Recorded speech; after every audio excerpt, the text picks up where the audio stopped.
This is the Centre Cushion Armrest cover for the Jaguar XK120 open two-seater Roadster model.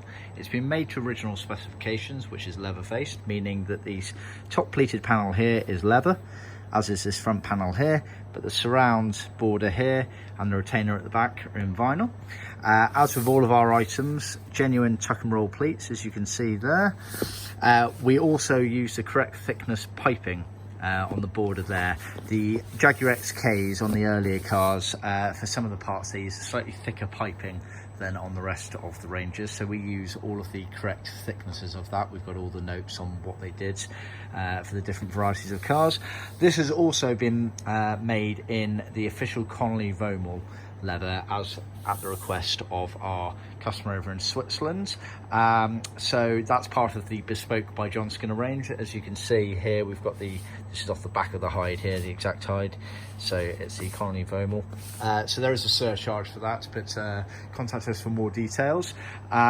This part is sold individually as this.